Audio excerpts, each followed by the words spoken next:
औज़ुबिल्लाहिमिनश्शैतानिर्रजीम बिस्मिल्लाहिर्रहमानिर्रहीम। अस्सलाम वालेकुम डियर स्टूडेंट्स, उम्मीद है कि आप सब लोग खैरियत से होंगे और अच्छे से आप लोगों ने अब आप लोगों का रिज़ल्ट भी आ चुका है सेकंड सेमेस्टर का। तो ये भी काफ़ी कश्मकश में थे आप लोग के किस किस्म का रिज़ल्ट आएगा, कब आएगा। तो अल्लाह अल्लाह करके अब रिज़ल्ट आया है, लेकिन उसमें काफ़ी सारे एरर्स हैं और बहुत सारी प्रॉब्लम्स हैं। बहुत सारे बच्चों के क्वेश्चन जो हैं वो पूछ रहे हैं, तो उन्हीं को थोड़ा सा गाइड करने के लिए जो है ये वीडियो बनाई जा रही है। तो सबसे पहले आप लोगों से ये रिक्वेस्ट है कि काइंडली जो है आप लोग वीडियोस को लाइक लाजमी किया करें। व्यूवर्स बहुत ज़्यादा होते हैं लेकिन वीडियोस को आप लोग लाइक नहीं करते। अगर आप लोगों को हेल्प आउट किया जाता है तो आप लोगों से थोड़ी सी एक डिमांड यही की जाती है कि काइंडली चैनल को जो है वो आप लोग सब्सक्राइब किया करें, बेल आइकन को दबा दिया करें और साथ में आप लोग वीडियोज़ को लाजमी लाइक किया करें। बाकी किसी भी किस्म का कोई भी क्वेश्चन हो तो आप लोग कमेंट सेक्शन के अंदर पूछ सकते हैं। अब क्वेश्चन ये आ रहा है, काफ़ी बच्चों के जो मार्क्स हैं वो ज़ीरो पुट किए गए हैं। एक ये क्वेश्चन है। नंबर 2, कुछ बच्चों ने पेपर दिया था लेकिन उनको एब्सेंट शो किया गया है, उनके मार्क्स नहीं लगे हुए, आगे एब्सेंट लिखा हुआ है, नॉट एप्लीकेबल लिखा हुआ है, NA लिखा हुआ है, RL लिखा हुआ है। ये डिफरेंट किस्म के मीन्स के वहाँ पे पेपर्स जो आप लोगों के पास आए हैं रिज़ल्ट उसका, तो उसके आगे ये मेंशन किया गया है। उसके साथ साथ जो सबसे ज़्यादा अलार्मिंग सिचुएशन है इस टाइम वो है कंप्यूटर साइंसेस वालों के हवाले से। जिन बच्चों ने सब्जेक्ट कंप्यूटर चूज़ किया था और उन लोगों ने मींस के IT और कंप्यूटर साइंस ये अलग अलग फील्ड्स हैं, अलग अलग शोबे हैं। इंफॉर्मेशन टेक्नोलॉजी अलग है, कंप्यूटर साइंसेस जो है वो अलग है। अब बच्चों के 2 पेपर्स थे, एक बच्चों का IT स्किल का पेपर था, दूसरे बच्चों का कंप्यूटर साइंसेस था। अब आप लोगों ने जो स्पेशलाइजेशन चूज़ की थी सेकंड सेमेस्टर में, आया कि आप लोगों ने वो कंप्यूटर साइंसेस को चूज़ किया था या आप लोगों ने IT स्किल्स के किसी भी उसको आपने चूज़ किया था सब्जेक्ट को, तो ये भी आपको देखना पड़ेगा। तो ये चंद एक पॉइंट्स हैं जिसके ऊपर आज हम डिस्कशन करेंगे। अब लाइव आके जो था वो मैं कर सकता था लेकिन काफ़ी बच्चों के लिए प्रॉब्लमेटिक हो जाता, तो इसीलिए जो है ये वीडियो रिकॉर्डेड पे लगा के मैं तो आप लोगों के साथ ये जस्ट यही क्वेश्चंस हैं जिनको मैंने डिस्कस करना है कि अब ये क्या होगा, इसका आगे क्या लाया अमल है, आप लोग क्या चेंज कर सकते हैं, क्या करेंगे आप लोग। तो ये सब कुछ इंशाल्लाह जो है वो इस वीडियो के अंदर आप लोगों को गाइड किया जाएगा। जी, तो हम बात कर रहे थे इसमें कि कंप्यूटर साइंसेस वाले जो बच्चे हैं उनके लिए ये इशू आया है कि कुछ बच्चों ने कंप्यूटर साइंसेस का पेपर जो है वो अटैम्प्ट किया है, जबकि उनकी जो स्पेशलाइजेशन थी वो IT स्किल्स में थी, और कुछ बच्चों ने IT स्किल्स का पेपर अटैम्प्ट किया है जिनकी स्पेशलाइजेशन कंप्यूटर साइंसेस थी। इसी तरह से इंग्लिश के हवाले से इंग्लिश लिटरेचर और लिंग्विस्टिक्स, आई होप कि ये बच्चों को इसका सामना नहीं करना पड़ा इस प्रॉब्लम का, हालांकि ये इंग्लिश ही है। इसी तरह ये कंप्यूटर साइंसेस ही है, कंप्यूटर के सब्जेक्ट्स हैं, IT स्किल्स भी और कंप्यूटर साइंसेस भी। अब अगर मैं इसमें आप लोगों को थोड़ा सा डिफ्रेंशिएट कर सकूं तो जो कंप्यूटर साइंसेस है उसके अब जिस तरह आप लोगों के 4th सेमेस्टर में आप लोगों को ऑफ़र किया गया है, याद रखिए कि इसमें जो सब्जेक्ट्स हैं वो थोड़े से चेंज हैं। IT स्किल्स के जो हैं वो सब्जेक्ट कुछ और हैं और इसी तरह से कंप्यूटर साइंसेस के सब्जेक्ट्स कुछ और हैं। जिस तरह इंग्लिश की अगर हम बात करें, इंग्लिश लिटरेचर के कुछ सब्जेक्ट्स जो हैं वो कुछ और हैं और इंग्लिश लिटरेचर के कुछ सब्जेक्ट्स जो हैं वो कुछ और हैं। लिंग्विस्टिक्स और लिटरेचर में जिस तरह से फ़र्क है सेम एज़ इट इज़, इसी तरह से कंप्यूटर साइंसेस और IT स्किल्स में देयर इज़ सम डिफरेंस। तो इस चीज़ को आप लोग समझें। और यूनिवर्सिटी ने आपको ये क्लियर कट जो अभी आप लोगों का आगे हमारे पास जो शेड्यूल आया है उसमें क्लियर कट कहा गया है कि जो स्पेशलाइजेशन आप लोगों ने 3rd सेमेस्टर में चूज़ की थी अब आप लोग वही आगे लेके चलेंगे, आप लोग चेंज नहीं कर सकते। तो जिन बच्चों ने सब्जेक्ट जो अब आपके एडमिनिस्ट्रेशन के ऊपर ये आप लोगों को पता होगा कि किस तरह से उन्होंने किया है। अगर आप लोगों ने कंप्यूटर साइंसेस के सब्जेक्ट को चूज़ किया तो आप लोग जितने भी आगे आप लोगों के पेपर्स होंगे आप लोग कंप्यूटर साइंसेस को ही चूज़ करेंगे। इसी तरह जो IT स्किल्स, जिन बच्चों ने IT का पेपर दिया था, IT स्किल्स से रिलेटेड जो कंटेंट था जो उसमें हमारे पास फाउंडेशन आई थी, अगर आप लोगों ने उसका अपने पेपर दिया 3rd सेमेस्टर में तो अब आपको 4th सेमेस्टर में वही चूज़ करना पड़ेगा। अब आप लोग चेंज नहीं कर सकते। इसके अलावा कोई और सब्जेक्ट, ये भी क्वेश्चन पूछा जाता है कि कोई और सब्जेक्ट अगर हम रखना चाहें किसी और यूनिवर्सिटी में, तो याद रखिए ADP फर्स्ट टाइम ऑफ़र किया गया है। इससे पहले BA, BSc, BCom या BS होता था, लेकिन अब इस तरह का कोई सिस्टम अभी तक नहीं है। एक और क्वेश्चन इसमें काफ़ी बच्चों ने पूछा है कि जिन बच्चों की सप्ली है, तो सप्ली के लिए भी ये आप लोगों को गाइड किया जाएगा कि सप्ली का पेपर अब आप लोगों का किस तरह से होगा। तो सबसे पहले जो है वो हम कंप्यूटर साइंसेस के जो सब्जेक्ट्स हैं उनको देख लेते हैं, जो कि एडीपी फोर्थ सेमेस्टर में जिन बच्चों ने कंप्यूटर साइंसेस को रखना है उनके जो सब्जेक्ट्स होंगे वो कौन कौन से होंगे, जिसमें data structure and algorithm, discrete structure, web systems and technologies, object oriented programme and database system. अब ये 5 सब्जेक्ट जो हैं आप लोगों के कंप्यूटर साइंसेस में ऑफ़र किए जा रहे हैं। अगेन मैं रिपीट कर रहा हूँ, data structure and algorithm, discrete structure, web system and technologies, object oriented program, database system. अब ये as compare to IT skills ये आसान है। उसकी वजह ये है, आज मेरी जो है वो अपने प्रोफेसर से बात हुई थी जो कि हमारे कॉलेज में जो हैं वो पढ़ा रहे हैं काफ़ी अरसे से। उन्होंने यही कहा है कि कंप्यूटर साइंस जो है वो बेस्ट है, बच्चों के लिए इजी है और इसका स्कोप भी वाइड है। अब जो आईटी स्किल्स है, अगर हम इंफॉर्मेशन टेक्नोलॉजी जिसे हम आईटी कहते हैं, आईटी के अंदर अगर हम देखें तो उसमें जो पहले 2 सब्जेक्ट्स हैं वो सेम हैं, जिसमें सबसे पहला डाटा स्ट्रक्चर एंड एल्गोरिथम, उसके बाद डिस्क्रीट स्ट्रक्चर। अब ये सेम है, बाकी आगे वो जाके चेंज हो रहे हैं सब्जेक्ट्स। जो कंप्यूटर साइंसेज और आईटी स्किल में ये डिफरेंस है।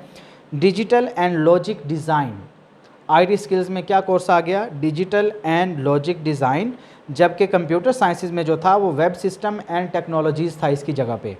इसके बाद जो आईटी स्किल्स में जो 4th नंबर पे हमारे पास सब्जेक्ट है कैलकुलस एंड एनालिटिकल जियोमेट्री। अब इसके अंदर आप लोगों का मैथमेटिकल पोर्शन जो है वो भी इंक्लूड किया गया है आईटी स्किल्स में। और उसके बाद है न्यूमेरिकल कंप्यूटिंग। न्यूमेरिकल कंप्यूटिंग जो है ये भी मैथमेटिक्स और स्टैट से रिलेटेड है। तो ये देख लें अब आप लोग कि आप लोगों ने 3rd सेमेस्टर में जो पेपर दिया है, आया कि आप लोगों ने आईटी स्किल का दिया है या फिर फंडामेंटल जो आप लोगों का कंप्यूटर था आपने वो किसका दिया है, फंडामेंटल ऑफ कंप्यूटर। अब आपको ये देखना पड़ेगा कि आया कि ये आईटी स्किल्स में था या कंप्यूटर साइंसेज में था या वट जो भी आपके सब्जेक्ट्स हैं, चाहे आप वो इंग्लिश है, चाहे उर्दू है, चाहे जो भी है। तो अब आप लोगों ने इस चीज़ का ख्याल रखना है कि अगर आप लोगों ने स्पेशलाइजेशन का जो सब्जेक्ट था, अगर आप लोगों ने कंप्यूटर साइंसेज से चूज़ किया है तो अब आगे आप 4th सेमेस्टर में कंप्यूटर साइंसेज को ही आगे आप लोगों को लेकर चलना पड़ेगा। और अगर आप लोगों ने आईटी स्किल्स को चूज़ किया है तो आगे आपको आईटी स्किल्स को ही लेकर चलना पड़ेगा। एक तो ये बात। नंबर 2, सप्ली के हवाले से। सप्ली के हवाले से अब ये है, बच्चों के कंपार्टमेंट्स आई हैं। कुछ बच्चों के 0 मार्क्स लगाए गए हैं। याद रखिए, errors and omissions are accepted.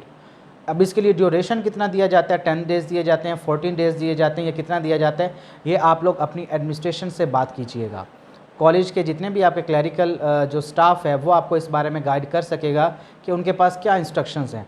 लेकिन याद रखिए, अगर आप लोगों की वाकई में ही जो है कंपार्ट है, सप्ली है, तो उसके लिए जो अब आप लोगों का पेपर होगा वो आप लोगों का अपने जूनियर्स के साथ आप लोगों को देना पड़ेगा, उसी में आप लोग अपेयर होंगे। बाकी जो आपका 1st सेमेस्टर चल रहा है आप उसमें बैठें, आप उसकी तैयारी करें, उसके पेपर अलग होंगे। अब जो आपके जूनियर्स आएंगे तो उनके पेपर जो होंगे उनके साथ ही आपको वो एक तरह से पेपर दोबारा से देना पड़ेगा, उसका एडमिशन भेजना पड़ेगा। अब मैं आपको यहाँ पर एक थोड़ा सा अपना ही एक किस्सा जो है वो बयान कर देता हूँ। अभी रिसेंट जो था वो मेरी जो एमएड की डिग्री है वो कम्प्लीट हुई है। अब बीएड में जो थे वो 8 सब्जेक्ट से 8, एमएड में 9 सब्जेक्ट्स थे।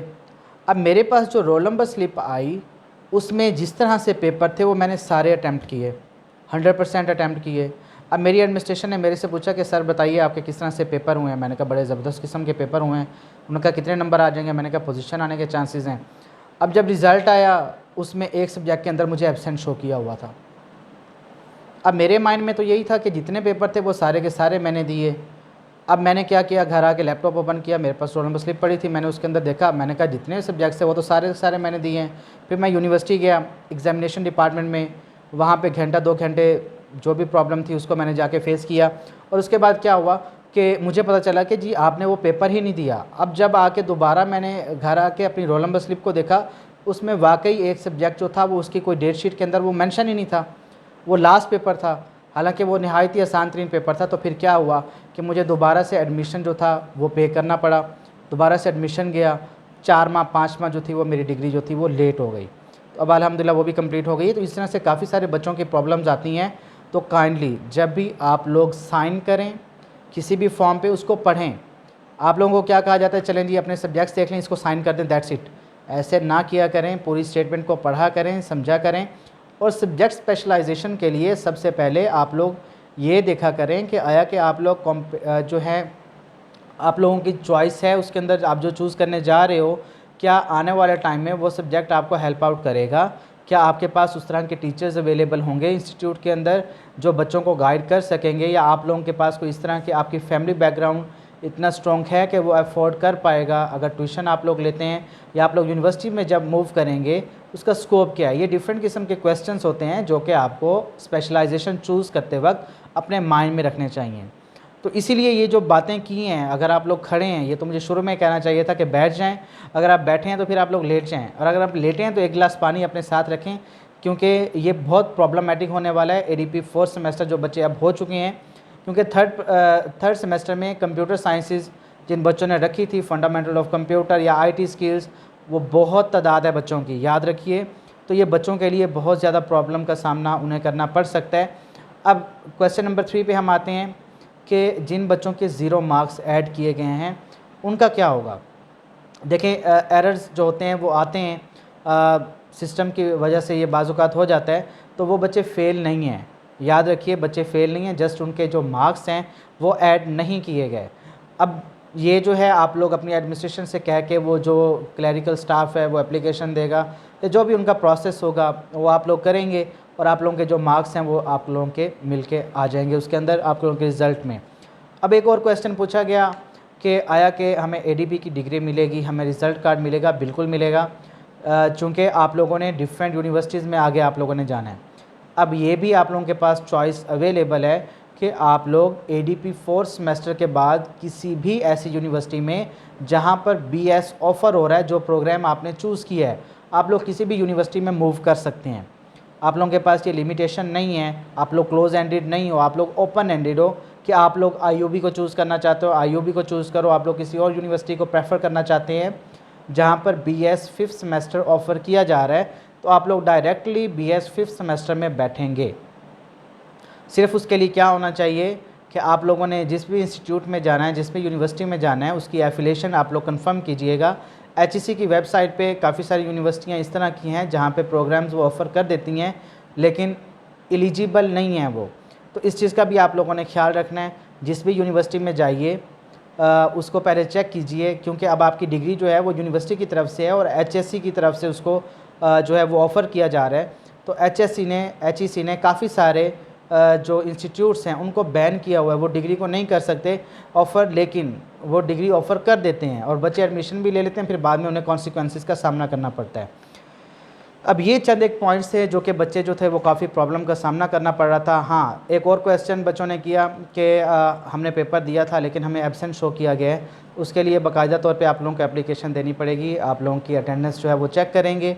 अगर आप लोगों ने वहाँ पे अटेंडेंस मार्क की हुई है और आप लोगों का पेपर वो किसी तरह से वो नहीं उसके अंदर जिसके अंदर आ सका, तो आप लोगों को वो इंटरटेन करेंगे। ज़ाहिर बात है इंटरटेन करना पड़ेगा उन्हें अगर आप लोगों ने पेपर दिया है, वरना वो मेरे वाला अगर किस्सा हुआ मीन्स के मुझे लगा था कि शायद मैंने सारे जो थे वो मीन्स के वो किए हुए हैं, पेपर दिए हुए हैं, लेकिन बाद में पता चला कि मेरा वो पेपर हुआ ही नहीं था, तो बाद में फिर इस तरह से आप लोगों को भी प्रॉब्लम का सामना करना पड़ सकता है। तो ये चंद एक क्वेश्चंस थे बुनियादी जो कि एडीपी के हवाले से थे। बाकी किसी भी किस्म का कोई भी क्वेश्चन हो तो आप लोग कमेंट सेक्शन के अंदर पूछ सकते हैं। बाकी एडीपी फर्स्ट सेमेस्टर की टेस्ट सीरीज़ जो है वो कंटिन्यू हो चुकी है और बच्चे काफ़ी जो हैं उसमें इंटरेस्ट भी ले रहे हैं। अब आप लोग कॉलेजेस जा रहे हैं तो काइंडली बच्चों को आप लोग गाइड कीजिए और उन्हें इस चैनल का लिंक दें और ख़ुद भी लाइक करें वीडियोस को, दूसरे बच्चों को भी रिकमेंड किया करें, चैनल के बारे में गाइड किया करें। बाकी आलमोस्ट आपको पता है कि सभी जितने भी सब्जेक्ट्स हैं उसका मटेरियल आलमोस्ट एडीपी के हवाले से यहाँ पे मौजूद है। इसके अलावा इंटरमीडिएट पार्ट 2 के हवाले से यहाँ पे काफ़ी मटेरियल अवेलेबल है, इंग्लिश के हवाले से। तो आप लोग काइंडली बच्चों को गाइड किया करें, ख़ुद भी वीडियोस को लाइक किया करें और किसी भी किस्म का कोई भी क्वेश्चन हो तो आप लोग कमेंट सेक्शन के अंदर पूछ सकते हैं। अपना बहुत सारा ख्याल रखिएगा। अल्लाह हाफिज़।